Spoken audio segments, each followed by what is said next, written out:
Alors, bonjour et bienvenue en grand nombre, hein. Merci, merci d'être là pour le lancement du livre de notre collègue et ami, n'est-ce pas? Jean-François Gagné. Je voulais m'assurer, c'est réciproque.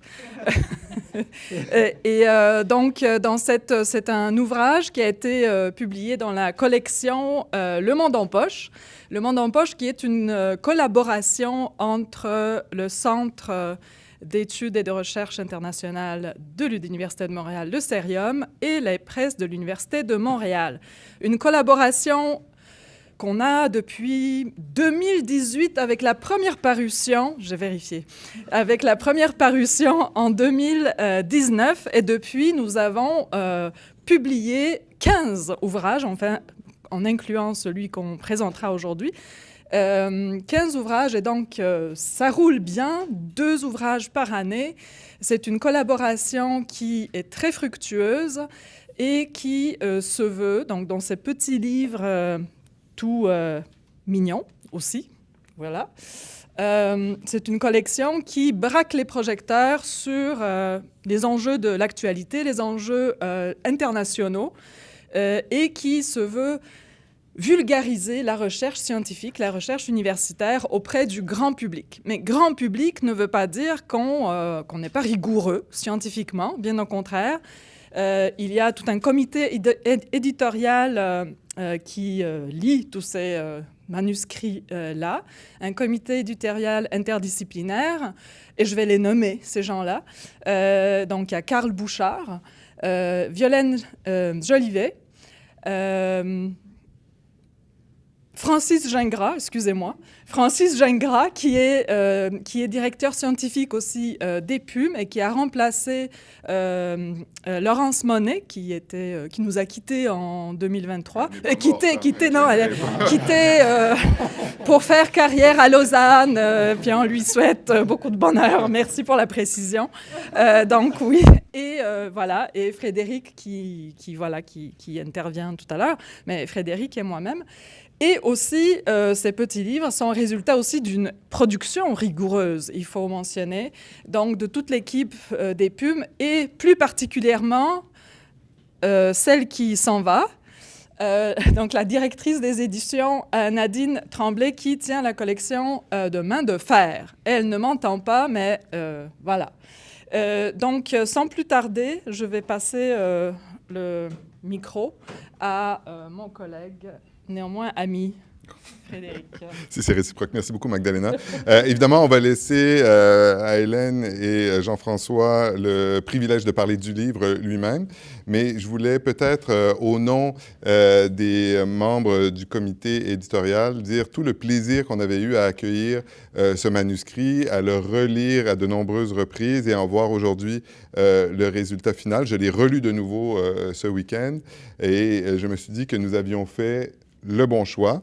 Peut-être, sans entrer dans les détails, expliquer qu'une des particularités de la collection, c'est que tous les membres du comité dont parlait Magdalena lisent et relisent les manuscrits avant de les envoyer en évaluation externe. Donc, c'est dire à quel point on s'y intéresse. Et comme Magdalena l'a dit, c'est interdisciplinaire. Donc, on le lit à partir de nos perspectives qui sont celles de professeurs d'université, mais pas nécessairement spécialisés dans le domaine, avant de le soumettre à des évaluateurs spécialisés, justement. Et vraiment, l'intérêt du livre, pour celles et ceux qui ne l'ont pas encore lu, d'abord, je pense qu'il est double. Premièrement, il nous permet d'être plus rapidement dans l'actualité, une actualité qui va à une vitesse incroyable, plus rapidement que ce que les universités sont généralement capables de faire. Donc, Catherine Furlong vient de faire paraître un livre aux presses de l'Université de Montréal. Elle doit y travailler depuis 10 ans, 12 ans? 15 ans.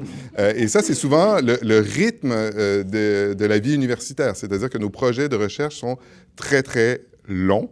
Les recrutements, donc le développement d'expertise professorale prend aussi souvent des décennies.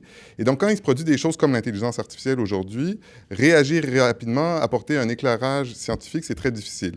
Au département de sciences politiques, où Magdalena et moi sommes, où Jean-François Gagné était, nous avons la chance d'avoir eu Jean-François. Il y a aussi Jean-François Godbout, dont je salue la présence parmi nous, qui se sont intéressés très, très tôt au phénomène de l'intelligence artificielle à partir de notre discipline de la science politique. Et une collection comme celle-là, justement, je pense, est précieuse parce que si on t'avait dit, tu dois écrire un livre de 350 pages sur le sujet, Oui. comme tu l'aurais fait quand même, mais ça aurait pris un peu plus de temps. Oui. Et le livre touche vraiment deux dimensions qui sont fondamentales de l'intelligence artificielle et dont on ne parle pas suffisamment, ni dans les médias, ni dans les chaumières. C'est d'une part la rivalité économique, stratégique, militaire entre les grandes puissances et les plus petites à propos de l'intelligence artificielle. Donc là, vous voyez dans le livre les États-Unis, la Chine, l'Union européenne, qui sont vraiment dans une nouvelle logique géopolitique, justement, autour du contrôle et du développement de l'intelligence artificielle. Vous voyez aussi une autre dimension qui est très intéressante, qui est celle de la comparaison des différents modes de régulation de l'intelligence artificielle. Donc, l'approche plutôt chinoise, comme tu la résumes, l'approche plutôt américaine, l'approche plutôt européenne de régulation de ce nouvel outil. Et il y a, et ça c'est conforme aussi un peu à la collection, une perspective d'espoir ou d'avenir dans les quelques dernières pages sur justement à quoi pourrait ressembler cette gouvernance de l'intelligence artificielle. Est-ce que ce sera un modèle vraiment à somme nulle dans lequel chacun essaiera de tirer sa couverture ou de contrôler les autres, ou peut-on envisager une forme de gouvernance mondiale comme celle qu'on a connue pour, par exemple, l'arme nucléaire ou l'environnement et qui s'appliquerait aujourd'hui à l'intelligence artificielle? Donc, un livre à lire, mais pour vous en convaincre davantage, je passe maintenant le petit micro à Jean-François et je nous souhaite à tous et à toutes une bonne soirée.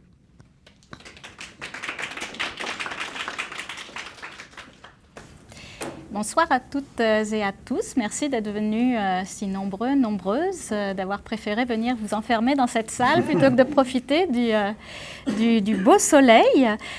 Donc effectivement, on est là ce soir pour parler donc de ce livre de Jean-François Gagné, L'intelligence artificielle dans l'arène géopolitique. Votre présence ici confirme donc que l'intelligence artificielle d'un côté et les risques géopolitiques actuels de l'autre sont vraiment au cœur de nos préoccupations.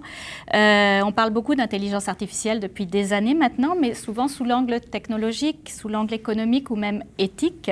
Ce que montre ce livre, c'est que l'intelligence artificielle n'est pas seulement une innovation parmi d'autres, elle est aussi devenue un enjeu stratégique majeur au cœur des rivalités internationales. Dans ce domaine, donc, Frédéric le disait, il y a trois grandes puissances. Quoi, tu nommes trois grandes puissances, les États-Unis, la Chine, l'Europe, qui ne se contentent plus d'innover, mais qui mènent une course, donc en fait pour imposer leur modèle, leurs valeurs, leurs normes, leur vision du monde. Derrière cette course, il y a des enjeux très concrets de sécurité nationale, de souveraineté technologique, on va voir tout ça, de contrôle des infrastructures, aussi de transformation du travail, on en parle beaucoup, de tensions sociales, et donc même on va y revenir de risques militaires.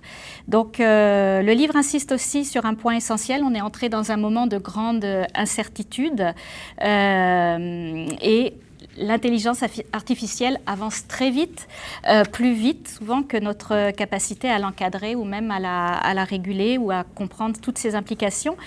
On va explorer tout ça dans les minutes qui viennent. Jean-François, bonsoir. Bonsoir. Jean-François Gagné donc, est chargé de cours au département de sciences politiques de l'Université de Montréal et ses travaux portent sur les stratégies nationales en matière d'intelligence artificielle. Donc, dans cet ouvrage, il propose une lecture, une lecture géopolitique de l'intelligence artificielle. C'est un livre, on l'a dit, très accessible, mais vraiment très éclairant, qui permet de mieux comprendre les rapports de force donc, qui sont en train de se redéfinir. Pour commencer, on va démarrer donc, sur le cadre global. Tu parles dans le livre d'une intelligence artificielle qui est profondément politisée, donc avec trois visions différentes, pour ne pas dire divergentes, les visions des États-Unis, de la Chine, de l'Europe. D'abord, est-ce que tu peux nous les expliquer un peu brièvement et simplement? Oui, bien sûr. Peut-être un petit mot. J'aimerais vous remercier pour avoir organisé cet événement-là. Très heureux d'être avec vous aujourd'hui.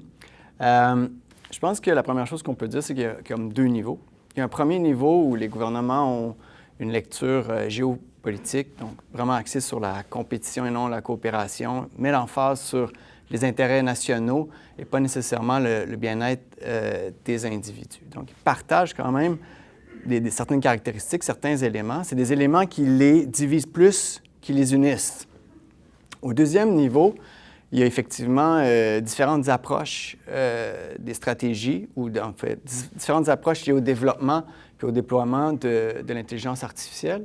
Il y a les États-Unis qui ont vraiment une approche centrée sur l'entreprise, c'est-à-dire vraiment la libre circulation de l'information, des données, des capitaux aussi. Et donc, eux mettent l'emphase vraiment sur cette idée-là que l'innovation doit se faire sans contrainte. C'est vraiment l'idée qu'il faut laisser le libre champ au marché de décider c'est quoi les secteurs gagnants, par exemple. Quelle technologie va être la technologie la plus prometteuse? Au niveau de la Chine, l'emphase, c'est vraiment sur l'État.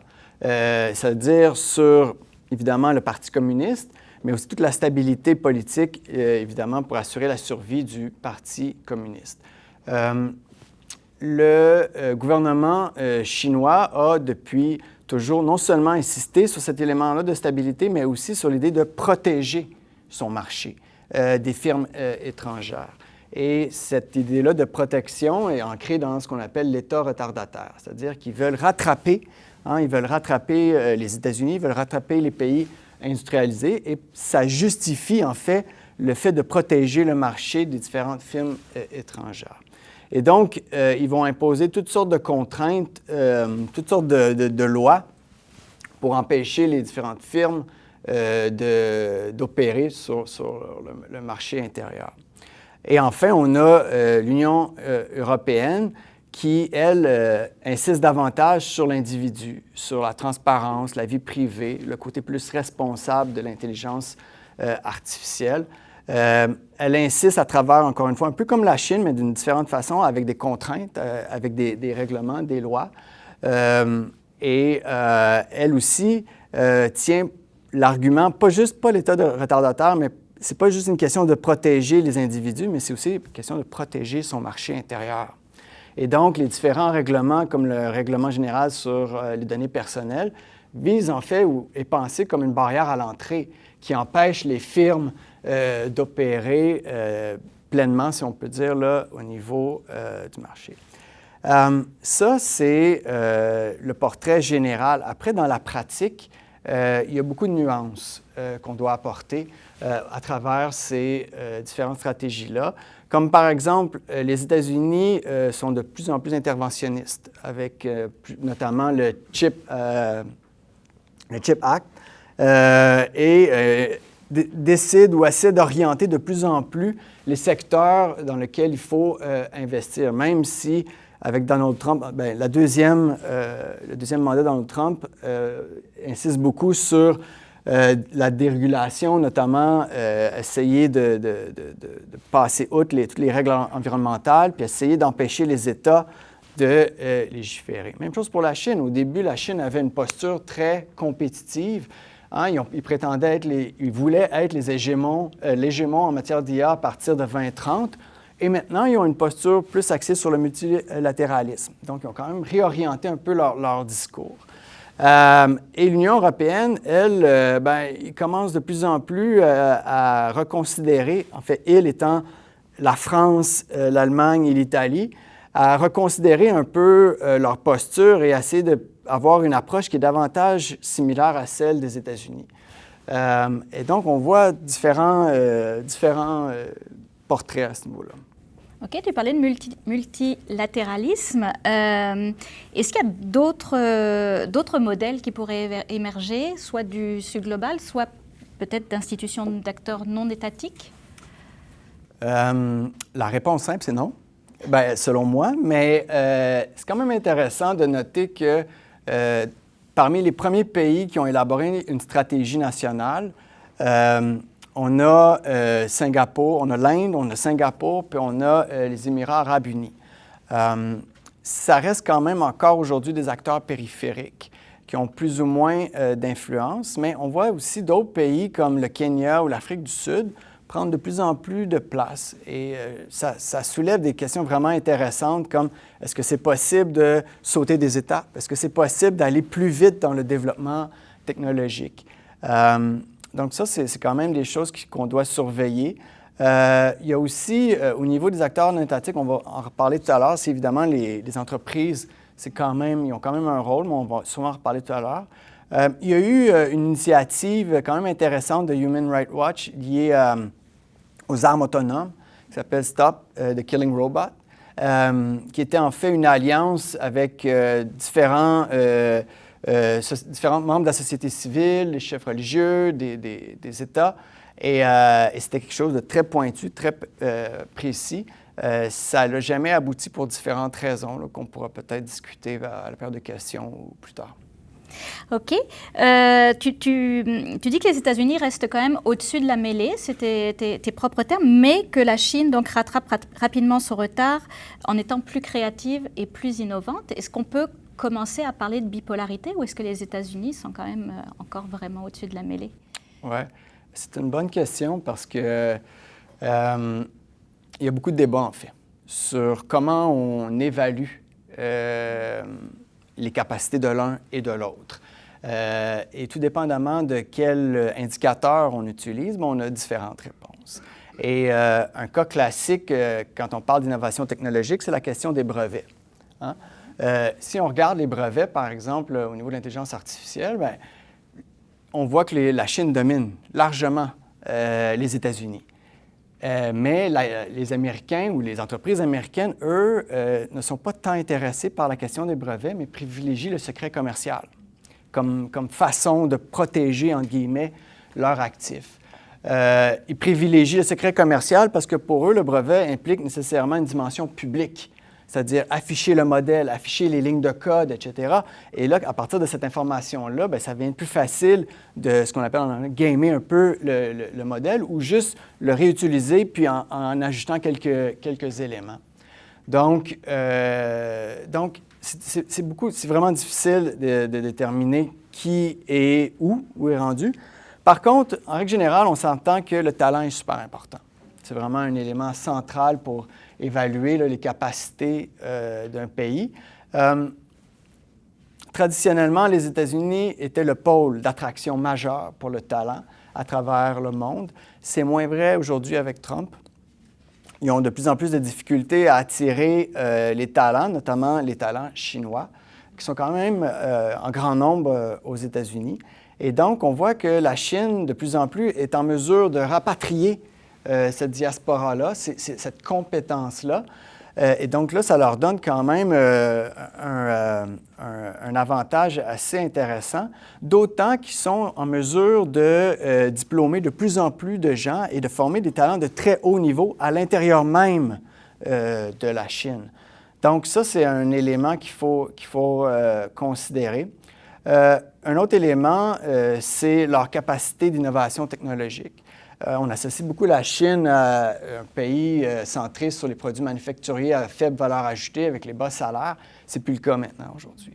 Hein, ils sont quand même assez performants dans des secteurs comme la robotique, les drones, mais aussi les nouveaux matériaux. Bref, ils arrivent à concurrencer avec les États-Unis et d'autres pays. Et enfin, il y a la question des investissements en recherche et développement où traditionnellement la Chine investissait pas beaucoup. C'est-à-dire que les entreprises chinoises n'investissaient pas beaucoup en recherche et développement. C'était le gouvernement qui investissait.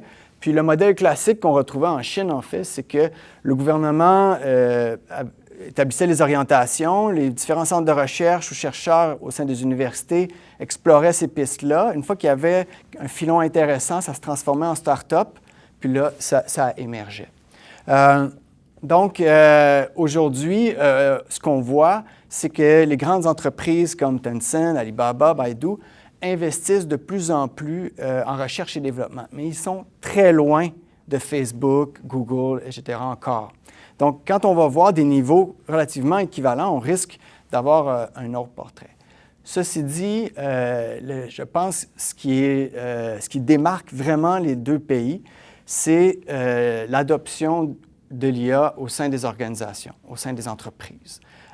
Pourquoi? C'est parce qu'en Chine, il n'y a pas les mêmes normes comptables qu'on a ici. Ils n'ont pas les mêmes bases de données structurées que les organisations ont ici.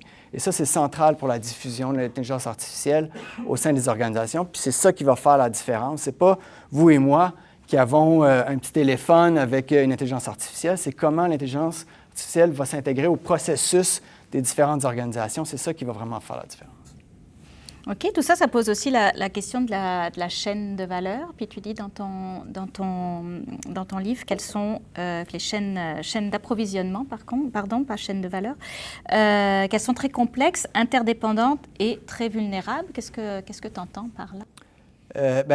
En fait, c'est que souvent, on associe l'intelligence artificielle comme pratiquement autoportante, comme si elle se suffisait à elle-même, alors qu'elle est dépendante, entre guillemets, là, d'une infrastructure. Sans cette infrastructure-là, il n'y a rien qui se passe.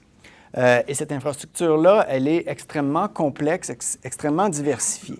On pense d'abord aux données, mais pour avoir des données, il faut des objets connectés pour collecter l'information. Il faut des câbles, il faut des satellites pour transmettre ces données-là. Il faut des centres de données. Et dans ces centres de données-là, il y a toutes sortes un ensemble de technologies, notamment des puces. Et donc, cette infrastructure-là ou cette architecture-là qui est liée à l'intelligence artificielle, elle est située sur le plan géographique un peu partout à travers le monde. Et donc, si à un moment, il y a une perturbation ou un événement, bien, on peut comprendre que la chaîne d'approvisionnement, elle est grandement affectée. Et donc, mais ce qui est vraiment problématique pour les États, notamment les États-Unis et la Chine, c'est qu'il y a particulièrement les puces, elles, sont vraiment importantes, en fait, à tout le cycle, à tout le processus. Et pour faire des puces, bien, il faut des minéraux critiques. Il y a pas mal juste la Chine qui les a. Peut-être le Canada, on ne sait pas, mais probablement pas encore en grande quantité. Il faut les transformer. Et donc, ça, c'est vraiment un élément important. Après, il y a toute la question du design des puces qui sont, elles, où ce secteur-là est dominé par les États-Unis. Et après, il y a la fabrication de ces puces-là qui est surtout concentrée à Taïwan. Et donc, vous voyez un peu, hein, Chine, Taïwan, États-Unis, c'est un beau triangle où il y a beaucoup d'incertitudes. Et c'est une des principales raisons pour laquelle on voit autant d'efforts de la part des Américains, mais aussi de la Chine, d'essayer d'intégrer les différentes facettes ou les différents nœuds de la chaîne d'approvisionnement. Est-ce que le fait que les Chinois aient les matériaux critiques leur donne plus de chances d'arriver à une souveraineté technologique dans ce domaine? Oui et non, parce que le design des puces, puis la fabrication des puces, particulièrement les puces haute performance, c'est une technologie très exponentielle, très sophistiquée. Dans la mesure où on n'est pas dans une logique de, par exemple, construire un entrepôt d'Amazon. On est vraiment dans une infrastructure extrêmement complexe qui demande une précision au niveau nanoscopique dans des environnements complètement aseptisés, mais à une échelle industrielle. Donc, on est vraiment dans un contexte qui est très difficile à reproduire, qui demande des talents rares. Des fois, souvent, c'est une poignée de gens, 5 personnes, 10 personnes sur la planète qui possèdent ces talents-là, cette expertise-là. Donc, c'est très difficile à reproduire, mais c'est sûr que sans les minéraux critiques, bien, il n'y a rien qui se passe. Après, il y a peut-être à d'autres endroits, puis il y a peut-être quelqu'un éventuellement qui va trouver une façon de produire ces puces-là sans exactement. Je voudrais qu'on vienne sur les acteurs non étatiques dont on a parlé tout à l'heure et donc les multinationales technologiques. Tu parles de transfert de pouvoir, en fait, donc des États vers ces multinationales qui concentrent à la fois les données, les infrastructures, l'expertise. Est-ce qu'on est vraiment en train d'assister à un déplacement de pouvoir? C'est une grosse question. Je pense que leur pouvoir est indéniable, mais il est surtout lié à leur capacité d'influencer. Et vraiment, à travers leur plateforme, à travers leurs algorithmes, ils sont en mesure d'influencer ce qu'on voit, comment on voit les choses, comment on se comporte, etc. Après, est-ce qu'ils ont un contrôle sur nous, comme l'État a un contrôle à travers les lois, etc.? Ça, je ne dirais pas ça. Ces entreprises-là ont un contrôle sur leur technologie, en tout cas, pensent qu'ils ont un contrôle sur leur technologie, mais n'ont pas un contrôle sur les individus comme l'État peut avoir. En même temps, je ne suis pas sûr que l'État a vraiment un contrôle sur les entreprises qui produisent cette technologie-là. Donc, vous voyez, il y a comme une espèce de dynamique qui s'installe où, quand on se met à regarder ça, c'est évident que, on parle là, des géants technologiques américains, là, ont un pouvoir démesuré sur nos vies. Mais encore une fois, ça va vraiment dépendre de comment ces entreprises-là réussissent à s'intégrer aux entreprises. Puis, si, pour quelconque raison, admettons qu'il y a des lois antitrust, admettons qu'on défait ces monopoles-là, on a un ensemble d'acteurs, parce que le vrai problème, c'est la concentration du pouvoir. C'est qu'il y a juste 4-5 joueurs qui sont là, puis qui ont le monopole sur ces technologies-là, et construisent tout un écosystème qui n'est pas interopérable entre les différentes technologies. Et donc, c'est là. OK, mais du fait que c'est elles qui ont quand même ce pouvoir, on développe l'IA dans une logique de marché. Est-ce que, par rapport au bien commun de la population, de la société, est-ce qu'il n'y a pas un problème là-dedans? Oui. Oui. C'est vraiment pas clair pour moi, au-delà de la dimension éthique. C'est quoi la place de l'individu et du bien-être dans leur logique à eux, aux entreprises. Mais c'est sûr que les entreprises vont développer, puis ils ne sont pas les seuls à faire ça, là, toutes les entreprises le font, vont avoir un discours, oui, ils vont nous présenter un portrait très idyllique, très rose de ce que ça peut être. Je pense que la technologie peut vraiment servir l'humanité, peut être vraiment, il y a des bénéfices immenses liés à cette technologie-là. Et donc, en quelque part, j'y crois à cette promesse-là. L'enjeu, en fait, c'est que c'est qui assume les coûts liés à la technologie. Est-ce que c'est vous, moi? Est-ce que c'est chacun de nous qui assume ces coûts-là? Et c'est qui ramasse le pactole? C'est qui a les bénéfices? Est-ce que c'est vous, moi, ou c'est exclusivement les entreprises? Et donc, dans ce pacte-là, ou dans ce contrat-là, s'il peut y avoir un rééquilibrage, probablement que le bien-être serait... C'est ça, c'est qu'on ne parle pas uniquement de coûts financiers, c'est aussi les coûts sur les libertés, sur... Complètement. Puis, il y a un livre qui est paru il y a quelques années qui s'appelle Automating Inequality de Virginia Eubank. Et Virginia Eubank, c'est quelqu'un qui est très compétent sur le plan, avec une littératie numérique très, très développée. Et elle parle de son mari qui, par un concours de circonstances, se ramasse à l'hôpital et fait une réclamation pour être dédommagé. Et parce qu'il avait changé de police il n'y a pas longtemps, parce que l'événement s'est passé le soir, parce qu'un paquet de paramètres, il y a un algorithme qui a décidé ça, c'est de la fraude. Et elle a dû défendre cette décision-là parce qu'elle avait les connaissances, parce qu'elle avait un réseau, parce qu'elle avait des fonds, puis parce qu'elle était prof, donc elle pouvait se libérer, elle avait un temps qu'elle pouvait contrôler. Elle s'en est sortie après plusieurs mois, du stress, évidemment, très, très, très intense. Mais si ça arrivait à vous ou moi, on aurait juste à subir probablement la décision. On ne pourrait pas se battre contre ça. OK. J'aimerais qu'on passe à un autre bloc. Tu fais souvent le parallèle avec la guerre froide dans ton livre. Il y a tout un pan là-dessus. J'aimerais qu'on aille sur ce terrain-là. Tu parles du parallèle dans la course au nucléaire, la course à l'IA et la course au nucléaire, mais tu dis quand même qu'il y a des ressemblances, mais qu'il y a aussi qu'on n'est pas vraiment quand même aujourd'hui dans le même système et qu'il y a des différences. Est-ce que tu peux m'expliquer ce point-là?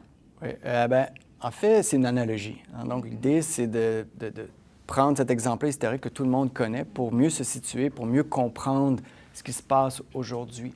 Un des éléments qui est assez évident là, au niveau de la comparaison, c'est qu'on a, on a devant nous une course technologique entre deux superpuissances. Hein. À l'époque, c'était les États-Unis puis l'Union soviétique autour de l'aérospatiale puis du nucléaire. Aujourd'hui, c'est entre la Chine et les États-Unis autour de l'IA. Honnêtement, la comparaison en termes de similitude s'arrête pas mal là. Parce qu'aujourd'hui, par exemple, l'interdépendance économique entre la Chine et les États-Unis est vraiment pas comparable à ce qu'on avait entre l'Union soviétique et les États-Unis. Le rôle du gouvernement aux États-Unis, à l'époque, le gouvernement était très investi dans toute la recherche liée à l'aérospatiale et le nucléaire, alors qu'aujourd'hui, c'est les entreprises qui dominent complètement le portrait. Et, mais je dirais plus fondamentalement, il y a toute la question de pourquoi on fait ça, pourquoi on fait la course, pourquoi on investit autant d'argent là-dedans. Et à l'époque, c'était assez clair. Hein? L'idée, c'était de défendre un peu la démocratie, le capitalisme d'un côté, puis le communisme, puis l'économie planifiée aujourd'hui, de l'autre côté.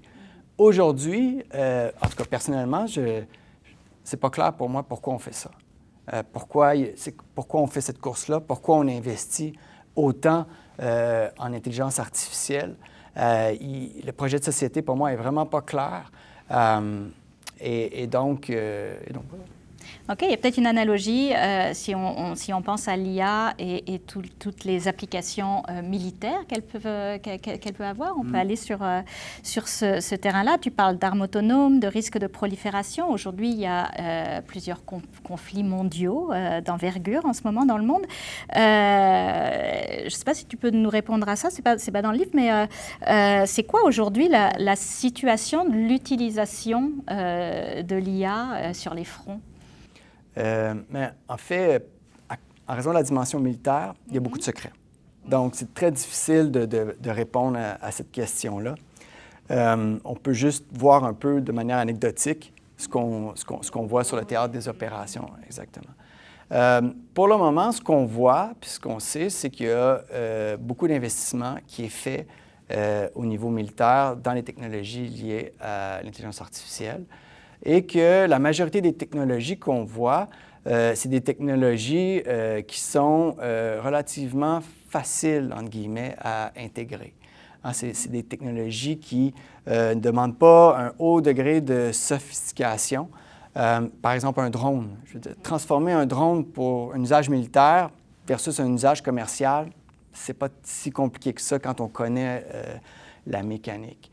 Et donc, ce qui est inquiétant, en fait, c'est ce double usage-là qui favorise évidemment la prolifération parce que ça ne coûte pas tant, ça ne coûte pas vraiment cher développer ces armes-là.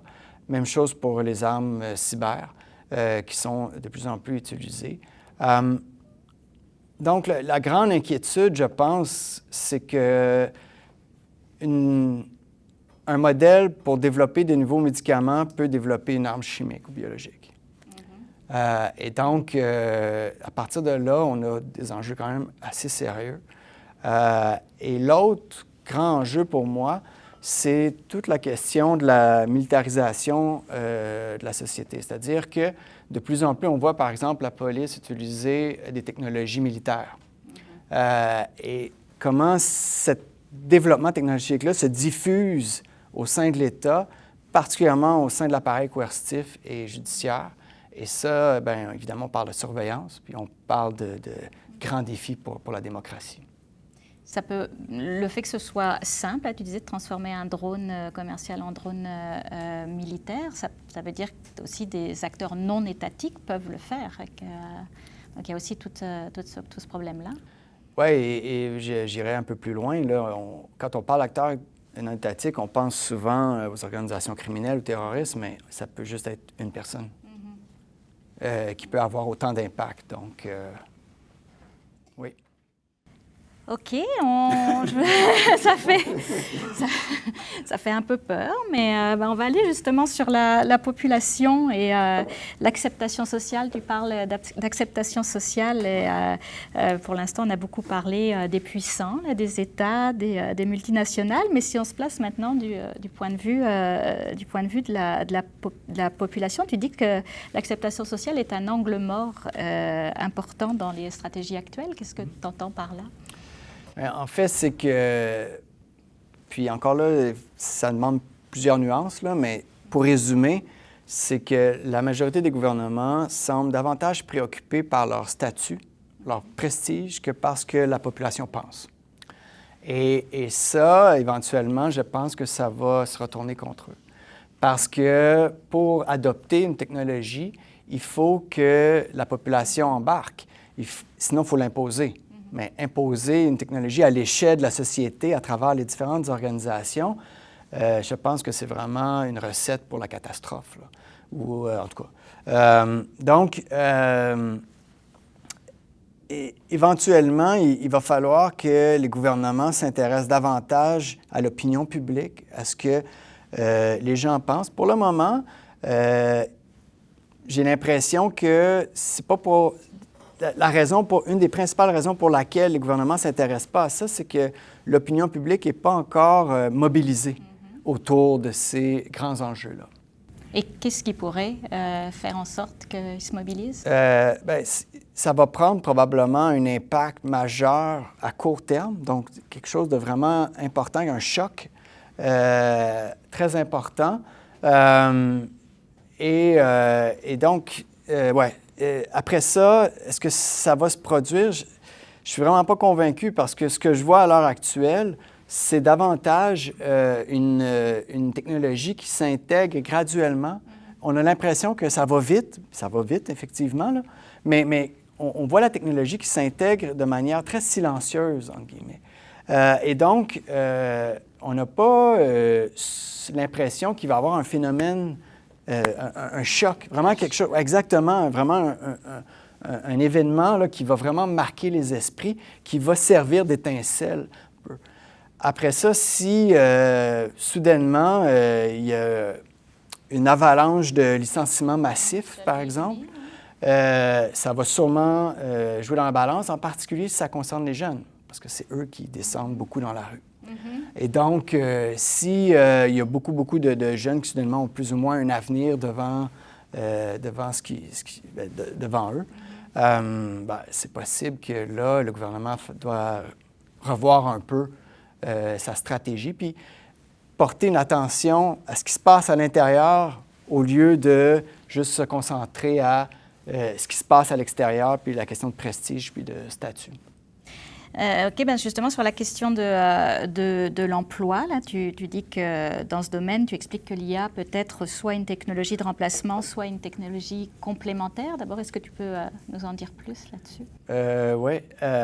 En fait, c'est qu'on considère que l'IA soit va remplacer l'être humain. Donc, c'est, pour donner un exemple, le traducteur de fiches techniques, par exemple. Est-ce que l'IA va être capable de faire le même travail? La réponse est probablement oui. Et donc, c'est vraiment c'est mutuellement exclusif. C'est un jeu à somme nulle. Ça veut dire que vraiment l'IA va prendre un emploi de quelqu'un. La dimension complémentaire, on désagrège un peu le concept, c'est-à-dire qu'on n'est plus juste dans l'emploi, on est dans les tâches. Et donc, on va avoir des emplois où là, soudainement, l'intelligence artificielle va être capable de compléter le travail humain et probablement qu'il va y avoir des nouvelles tâches qui vont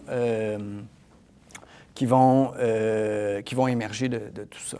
Okay. Est-ce qu'on va avoir un scénario ou l'autre ou est-ce que ça va plutôt être un mix des deux? Oui, c'est sûr qu'il va y avoir des emplois qui vont disparaître. C'est sûr qu'il va y avoir des emplois où il va y avoir des nouvelles tâches qui vont créer, mais pour moi, la vraie question, en fait, c'est est-ce que l'IA va être capable de générer suffisamment d'emplois par rapport à ceux qui disparaissent?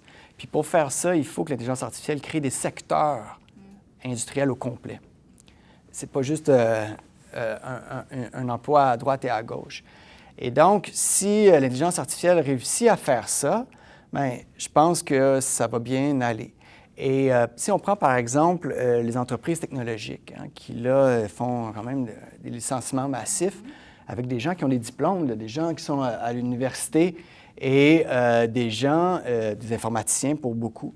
Et ils font quoi avec l'argent qu'ils récupèrent à travers ces licenciements massifs-là? Bien, ils investissent dans une infrastructure. Mais ça va prendre beaucoup de gens pour construire cette infrastructure-là. Ça va prendre des gens compétents, etc. Donc, il va probablement avoir beaucoup d'emplois qui vont être créés autour de ces investissements-là. Donc, vous voyez, c'est difficile. La réponse n'est pas simple, en fait, là, mais et après, il faut voir ce qui se passe. Puis, évidemment, il y a toute la question de la robotique qui va rentrer éventuellement en ligne de compte, là. Mais c'est sûr que les jeunes iront moins dans la rue si on est dans un scénario de technologie complémentaire plutôt oui, que... puis il y a aussi, excuse-moi, mais il y a aussi le choix des gouvernements. Si les gouvernements décident d'investir quand même de manière très significative pour former les jeunes, pour se réorienter dans ces nouveaux secteurs-là, bien, je pense que ça va bien se passer. Puis c'est ça qui est arrivé avec l'électricité. Au 20e siècle. C'est une technologie qui est arrivée, puis le gouvernement, bien, aux États-Unis, ont investi massivement dans la formation des gens pour qu'ils puissent se requalifier puis trouver un emploi avec un bon salaire, puis ça a permis ça a permis une paix sociale, en fait. Tout s'est passé de manière extrêmement fluide. OK, on va bientôt arriver à la fin de notre discussion, puis j'aimerais parler avec toi de prospective, puisque c'est aussi un de tes domaines. Dans le livre, à la fin, tu proposes 3 scénarios que tu appelles le Far West, le monde en bloc ou une coopération internationale. D'abord, j'aimerais que tu nous les expliques un petit peu, ces 3 scénarios. Oui, oui. Donc, en fait, bien, je pense que c'est important pour les gouvernements de réfléchir à ce qui s'en vient. Donc, l'exercice, là, c'est l'idée d'essayer d'anticiper pour se préparer au mieux. Et les trois cas de figure, en fait, reposent sur un continuum entre compétition et coopération. Donc, le premier, donc on est complètement dans la compétition, bien, c'est vraiment ce que j'appelle le Far West, c'est-à-dire que, grosso modo, c'est une logique de chacun pour soi. C'est une logique où la compétition prédomine, les actions unilatérales prédominent. C'est un environnement ou un scénario qui est très imprévisible et donc une possibilité de conflit, d'escalade très importante. Le deuxième scénario, qui est à mi-chemin entre la coopération et la compétition, bien, c'est en fait de se dire qu'il y a une coopération au sein d'une alliance, au sein d'un bloc, puis il y a une compétition entre les blocs. Et donc, là, on se retrouve dans des logiques, ce qu'on appelle le découplage, c'est-à-dire que à l'intérieur de chaque bloc, il y a un système où il y a des cadres ou des normes ou des règles liées à l'IA qui font consensus, mais entre elles, elles ne se parlent pas. C'est un scénario où, pour moi en tout cas, l'impact majeur ou le grand enjeu, c'est la question des régimes politiques et de la performance des régimes politiques par rapport au développement de la technologie en question. Donc, est-ce que les démocraties, par exemple l'Union européenne, vont réussir à produire ou développer une technologie aussi performante que des régimes non démocratiques? Encore là, c'est une grosse question, là, qui a une littérature abondante, mais on peut essayer de voir, peut-être avec les questions, voir un peu ce qui ressort de ça. Et le troisième modèle, ou le troisième scénario, qui est complètement dans la coopération, bien, c'est l'idée de se dire qu'on va trouver des enjeux, on va trouver des objectifs communs, puis on va comprendre qu'on doit s'unir pour les atteindre. C'est un scénario qui est vraiment centré, en fait, sur, je dirais, la compréhension mutuelle que la Chine a une vision, les États-Unis ont une autre vision. Il n'y a pas de meilleur, il n'y en a pas une qui est meilleure que l'autre. On doit juste trouver des façons de dialoguer, des mécanismes pour gérer nos conflits, puis de s'engager de manière crédible à travers différents forums ou différents accords. Mais donc, ça demande des valeurs communes. Et ouais. Est-ce qu'on peut en faire ressortir là, des valeurs communes? Bien, c'est sûr que la question de la sécurité, l'IA, c'est un élément très important. Est-ce qu'on va Puis il y en a qui vont dire que oui, d'autres que non. Est-ce qu'on va avoir toujours le contrôle sur cette technologie-là? C'est vraiment pas évident. C'est sûr que pour moi, la question de l'automatisation, de la recherche et développement en intelligence artificielle, donc à partir du moment où l'intelligence artificielle va être capable, exactement, de dire à un autre agent IA, peux-tu développer ça pour moi? Là, ça va être extrêmement difficile de garder le contrôle sur le propre développement. Et l'intelligence artificielle risque de devenir un acteur en bonne et due forme à ce moment-là. Est-ce que, selon toi, il y a quand même un des scénarios, là c'est un peu une question piège, mais pas selon toi, quel scénario est le plus susceptible d'aboutir? Je pense que ce qui est la clé de tout ça, c'est qu'il faut qu'on engage une conversation sérieuse sur qu'est-ce qu'on veut, sur les projets de société. Et tant qu'on n'aura pas cette conversation-là, puis qu'on n'aura pas engagé une bonne partie de la population dans ce processus-là, bien, ça va être extrêmement difficile d'avancer. Ça va être extrêmement difficile d'avoir, en tout cas pour moi, une vision plus positive du développement puis du déploiement de l'intelligence artificielle.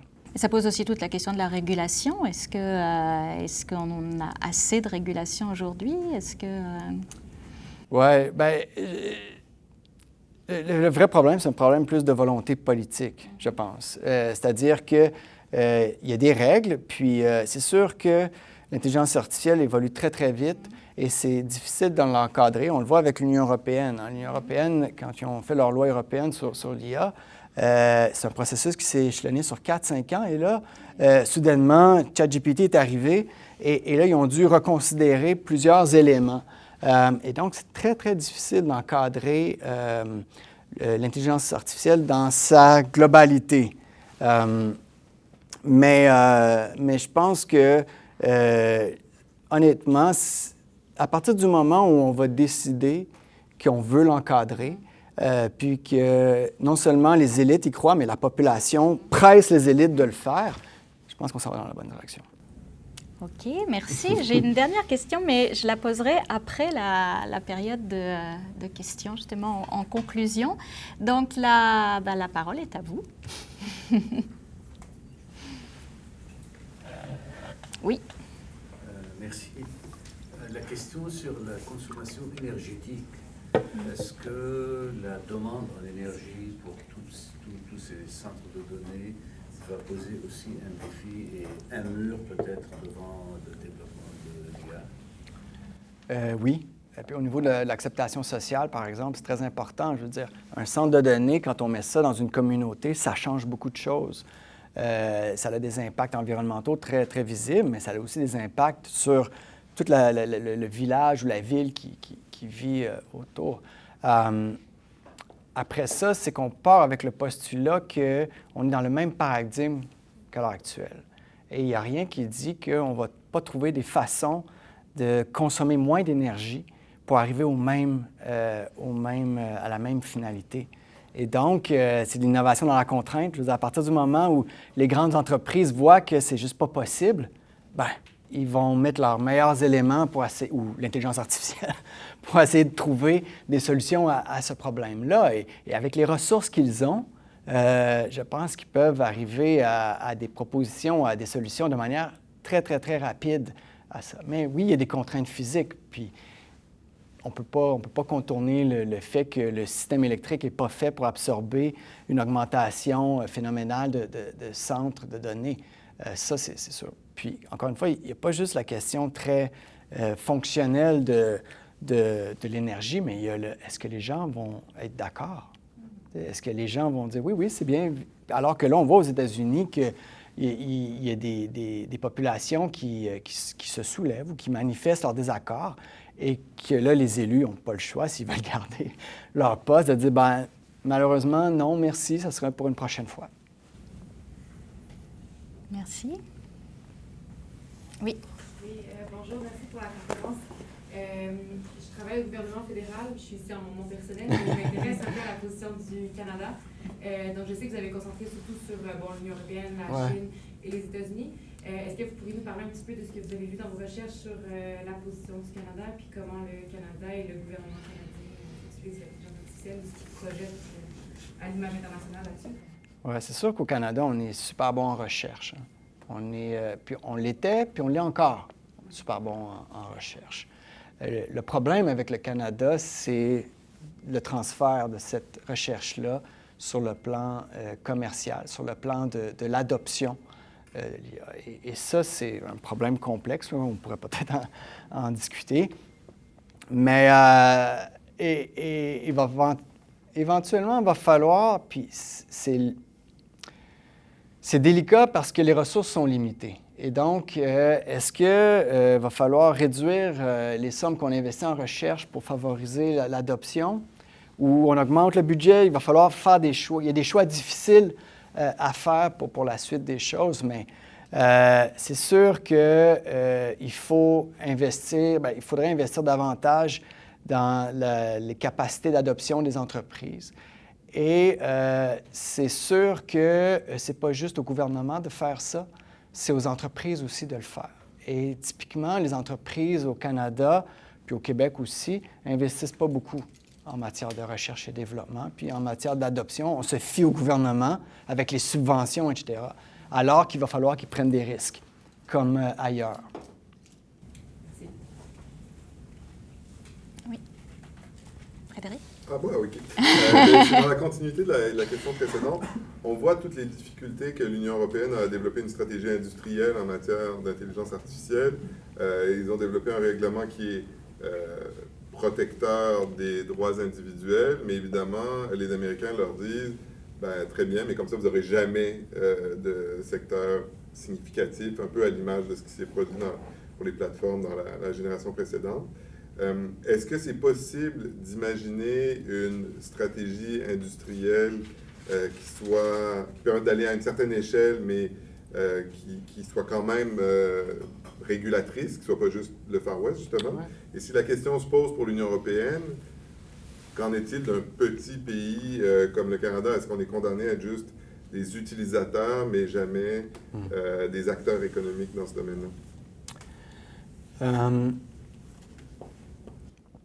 L'Union européenne, c'est quand même un gros marché. Donc, juste là, je pense qu'ils ont la possibilité de se développer à l'intérieur de ce marché-là. Et s'ils réussissent à harmoniser les règles à l'intérieur du marché de manière suffisante pour permettre l'économie d'échelle à l'intérieur du marché, je pense qu'ils ont une possibilité. Puis on voit que la France, ça va super bien en ce moment. Hein, la France, ils ont vraiment réussi à développer un écosystème autour de l'IA générative qui est de plus en plus compétitive, notamment avec Mistral, mais ça a fait des petits, tout ça. Et donc, c'est très intéressant de suivre ce qui se passe à l'heure actuelle en France à ce niveau-là. Donc, je pense que c'est un bel exemple qui peut... Le Canada n'a pas le même marché que l'Union européenne. Est-ce qu'il peut joindre l'Union européenne? Ah, Frédéric? C'est une possibilité. Mais je pense que ce qui pourrait être... Parce que tout à l'heure, je disais que la clé au niveau de l'IA, c'est l'adoption au sein des organisations, au sein des entreprises, etc. Mais ce n'est pas juste les entreprises, c'est le gouvernement aussi qu'il faut qu'il l'adopte. Et si on a une société ou un pays où on a juste les entreprises qui adoptent l'IA, puis le gouvernement ne l'adopte pas, on n'est pas dans une meilleure situation. Et donc, je pense que ce serait quand même intéressant pour le Canada de développer ce créneau-là de manière plus orientée. Et peut-être que là, il y aurait quelque chose à faire avec l'Union européenne ou avec d'autres alliances, d'autres collaborations. Si je peux juste rebondir là-dessus, est-ce que ça veut dire que, en termes d'adoption, là tu parlais de Mistral, est-ce que les entreprises adoptent Mistral plus que les plateformes, les IA génératives américaines, ou en France ou en Europe? Parce qu'au niveau de la population, j'ai l'impression qu'on est beaucoup sur ChatGPT, sur... Oui. Bien, je ne sais pas, je n'ai pas les chiffres. Donc, la vraie question, c'est que je ne sais pas. Comme tu disais que ça allait bien, ça allait mais ça va bien au niveau de l'écosystème. Ça veut dire qu'ils ont de plus en plus d'acteurs qui ont des modèles qui performent à... Mais qui ont des clients, du coup. Complètement. Mais après, oui et non. Parce que c'est comme aux États-Unis. Je veux dire, il y a des entreprises qui ont une influence énorme, comme OpenAI, mais le modèle d'affaires n'est pas là. ils font pas de profit. OK. Et donc, mais ça dépend, c'est quoi l'indicateur qu'on utilise là, pour mesurer tout ça. Mais c'est sûr qu'avec les règlements en place de l'Union européenne, les entreprises ont un incitatif pour aller avec des entreprises qui sont des champions nationaux, qui sont des entreprises de l'Union européenne et non pas faire affaire avec Google parce que ça devient extrêmement contraignant et limitatif. OK. Je pense qu'il y avait une question par là-bas. Oui, c'est ça. Merci, j'aurais deux questions. OK. Première question, en ce moment avec la guerre en Iran, on voit que plusieurs pays du Golfe revoient leur relation avec les États-Unis et il y avait une sorte d'accord tacite qu'en échange d'une garantie de sécurité, ils allaient faire des investissements dans le pays. Et en ce moment, ils revoient le fait d'investir dans l'intelligence artificielle. Est-ce que vous croyez que l'intelligence artificielle, l'écosystème américain est en péril et en danger de ce fait-là? Avec la guerre en Iran? Oui, et le fait du retrait des capitaux. Et deuxième question, vous avez dit que la paix sociale, c'était un aspect qui peut-être oublié. Est-ce que vous pensez que la Chine aurait peut-être pensé à cela et c'est pour ça qu'il n'avance pas plus, étant donné qu'il y a il y a un chômage élevé chez les jeunes en ce moment? C'est une bonne question. Pour la première question liée à l'Iran, je pense qu'il faut faire attention. Là, on est devant les événements. Je pense qu'il faudrait s'en reparler, en fait, dans un mois ou deux pour voir qu'est-ce qui se passe. Au-delà des déclarations, là, concrètement, c'est sûr que les pays du Golfe et les Émirats arabes unis en particulier ont beaucoup d'argent et investissent massivement dans l'intelligence artificielle et ils ont des gros projets à plusieurs milliards avec des entreprises américaines. Est-ce que ça, c'est l'occasion de... Parce qu'aux États-Unis, en ce moment, ça brasse beaucoup entre les entreprises, entre OpenAI, Anthropic, etc. Et est-ce que c'est l'occasion pour les Émirats de juste recalibrer un peu leurs partenaires puis essayer de voir s'ils ne peuvent pas changer de partenaire? Je ne sais pas. Faudrait voir. Mais moi, j'attendrais avant de... Puis d'autant que la stratégie, elle ne change pas au fil des événements. C'est sûr que la guerre en Iran, c'est quand même un événement majeur, mais j'attendrai avant de me prononcer. Puis, au niveau de l'acceptation sociale en Chine, effectivement, la Chine a des gros défis à ce niveau-là. Et je ne sais pas trop, je ne suis pas sinologue, là, donc je ne suis pas un expert. Puis je serais vraiment curieux de savoir de manière un peu plus fine c'est quoi leur vision. Parce que, je donne un exemple, la Chine est le premier pays en termes de robots industriels. Ça, c'est des emplois en grand nombre qui partent, là. Et donc, si elle est vraiment préoccupée par ça, pourquoi elle installe tout plein de robots à l'intérieur des manufactures? Est-ce qu'il y a peut-être quelque chose qu'ils voient que moi, je ne vois pas? Je ne sais pas. Mais je pense que c'est plus complexe qu'on peut l'envisager. Mais c'est clair que la question de soulèvement populaire préoccupe beaucoup les Chinois parce qu'ils ont une historique. D'autres questions? Oui? L'Inde dans tout ça. Qu'est-ce qu'elle fait? Oui. Je ne sais pas. Je me pose la question dans la mesure où elle a quand même des ressources intéressantes, des capacités intéressantes. Mais il y a eu un sommet récemment autour de l'IA et je ne sais pas si vous avez remarqué, mais le titre a changé.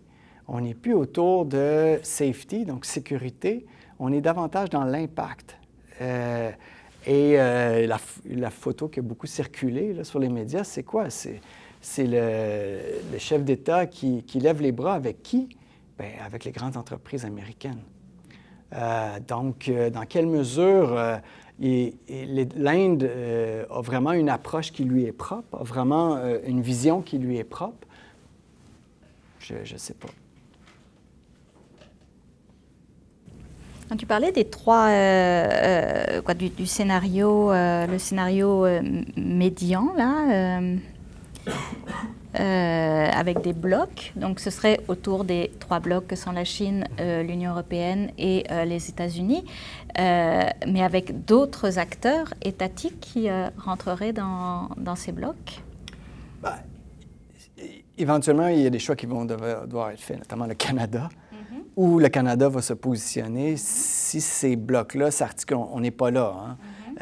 Mais si jamais il y a des règles, si jamais il y a des standards, par exemple, au niveau technique, qui se régionalisent, là, le Canada va devoir faire des choix importants, puis il devrait réfléchir maintenant si jamais il y a ces choix-là qui arrivent. Parce que, c'est ça, il va falloir qu'ils choisissent entre les États-Unis puis l'Union européenne. J'imagine que la Chine n'est pas plus ou moins une option. Mais en même temps, avec le comportement qu'on voit des Américains, je ne suis pas convaincu que ces blocs-là vont émerger, là, mis à part l'Union européenne. Mais même l'Union européenne, comme je disais tout à l'heure, la France, l'Allemagne, l'Italie sont plus ou moins sur la même longueur d'onde que les autres pays de l'Union européenne. Donc, il y a beaucoup de divisions. OK. Moi, c'est, la question que j'avais, c'est finalement,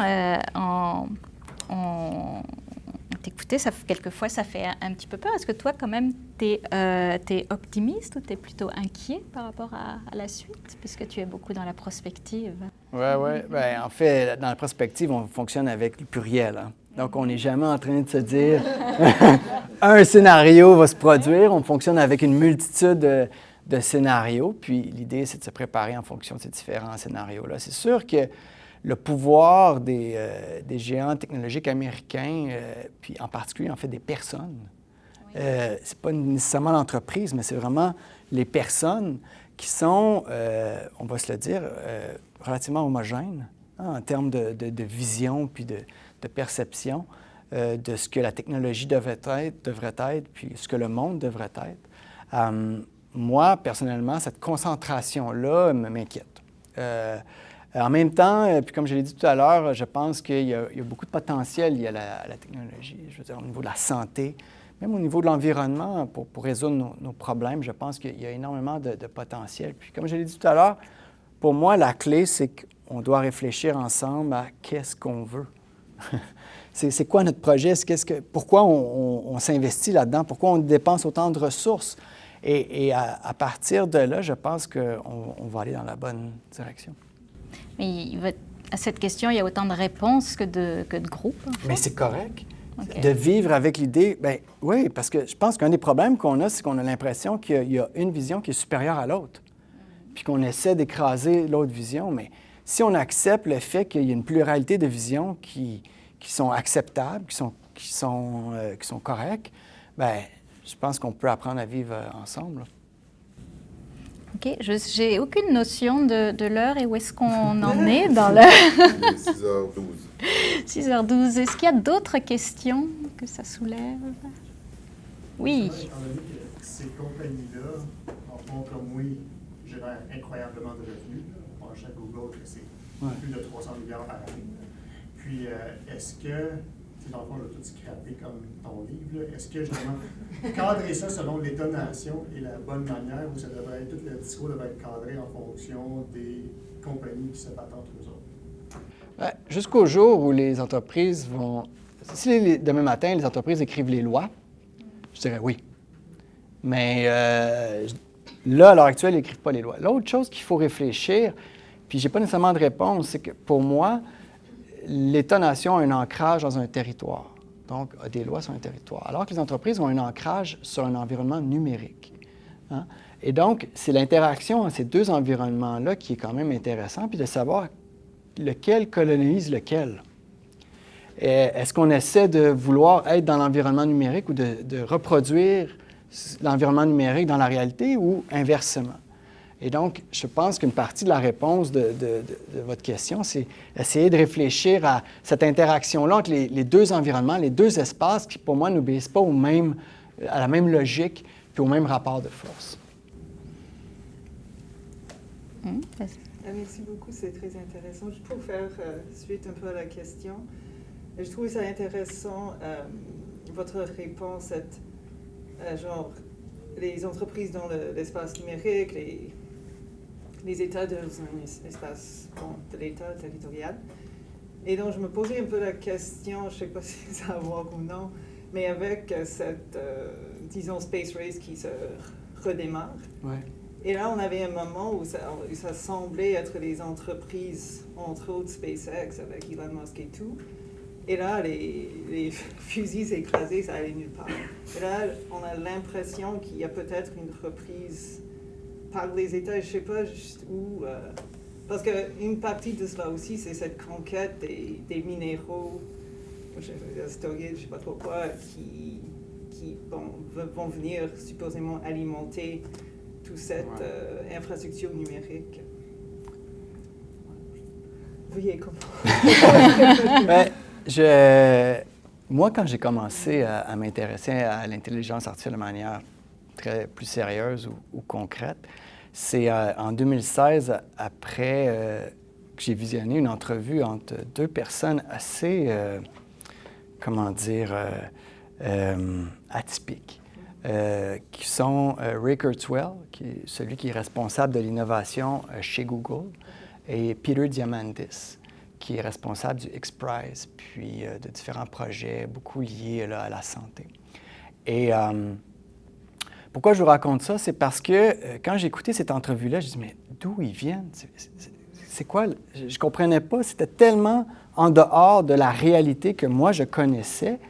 Et en même temps, c'est des gens qui ont une énorme influence, hein, qui ont des capitaux, qui ont un réseau, etc. Et là, aujourd'hui, quand on voit les projets de l'homme le plus riche au monde, Elon Musk, c'est incroyable. Ça défie l'entendement, tu sais, parce que pour lui, la question des centres de données, qu'est-ce qu'il veut faire? Il veut aller mettre ça dans l'espace. Hein? Et donc, on n'a pas le choix de prendre un peu ça au sérieux, en raison des ressources que cette personne-là a. Mais en même temps, c'est complètement déconnecté de notre vie à nous tous, là. Donc, je ne sais pas où ça s'en va, tout ça, mais c'est sûr qu'il faut qu'on garde un œil sur les projets de ces personnes-là, puis qu'il faut qu'on se positionne, puis qu'il faut que les gouvernements se positionnent par rapport à ça. À l'heure actuelle, on fait « go, vas-y, aie du plaisir ». Mais peut-être pas, finalement. Mais pour rebondir aussi sur la question de monsieur, il parlait donc tu as répondu sur l'influence géographique puis l'influence sur le numérique, mais le fait justement que l'influence géographique a des frontières alors que l'influence numérique en a plus ou moins en tout cas, ça ne donne pas un plus gros pouvoir à ceux qui ont l'influence sur le numérique? Oui, dans la mesure où nos vies sont dans le numérique. Et plus nos vies vont être dans le numérique, qui sont déjà pas mal, mais c'est sûr que ça va leur donner un pouvoir. Mais moi, ce qui me préoccupe plus, c'est dans quelle mesure, par exemple, l'être humain modèle son comportement pour être visible dans le numérique. Et quand je parlais tout à l'heure de la question d'interaction entre les deux mondes, puis de colonisation d'un monde ou l'autre, c'est que dans quelle mesure le monde à l'heure actuelle, le monde réel, le monde physique, oriente ses actions pour pouvoir être visible dans le monde numérique.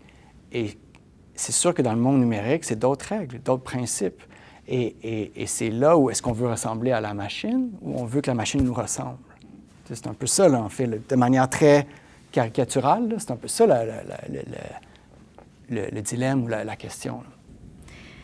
Il y a un sujet qu'on a juste effleuré là, sur la régulation, les chartes, justement, est-ce que ça pourrait répondre à cette question de si on veut ressembler à la machine ou que la machine nous ressemble? Oui, je pense qu'il faut que ça aille plus loin que ça. Je pense qu'il faut encore une fois, c'est qu'est-ce qu'on veut?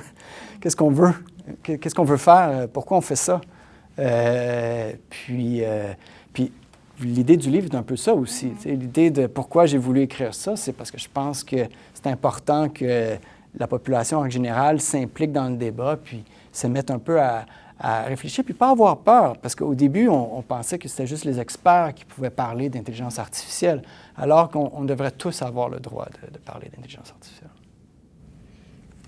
on répète depuis tout à l'heure que l'intelligence artificielle, ça va vite. Je ne sais plus quand est-ce que tu as terminé ce livre.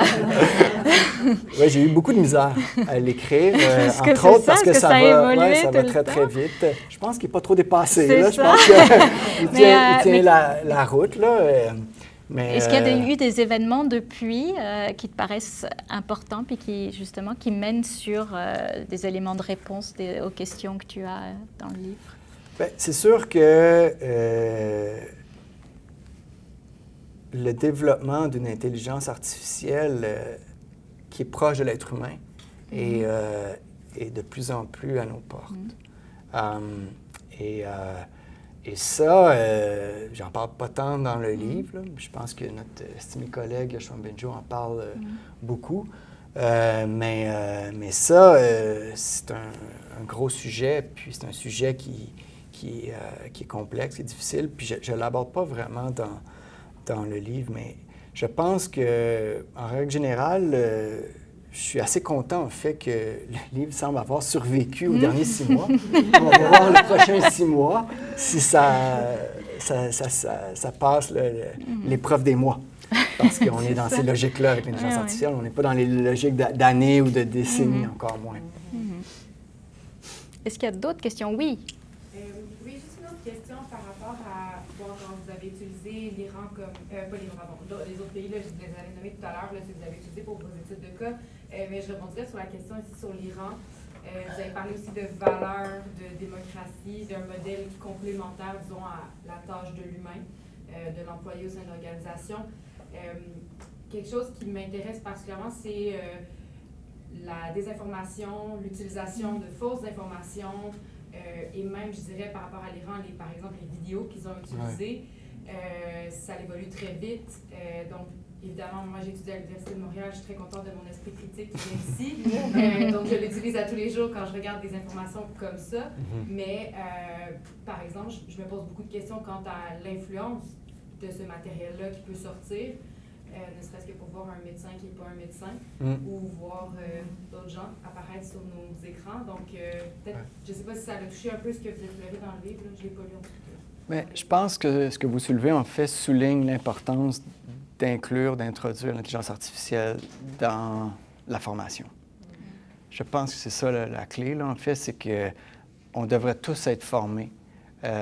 Puis le sens critique, ça se pratique, ça se développe. On va faire des erreurs, en espérant que ces erreurs-là ne sont pas trop coûteuses. Mais je pense qu'il y a une urgence, en fait, derrière cette idée-là. C'est pas dans 10 ans ou dans 5 ans, c'est maintenant qu'il faut que ça se passe. Puis, encore une fois, plus on va avoir de conversations sur ça, plus large va être la conversation, mieux on va être équipé pour faire face à ces réalités-là. Est-ce qu'il y a d'autres questions? Sinon, on va aller vers le cocktail. Merci beaucoup.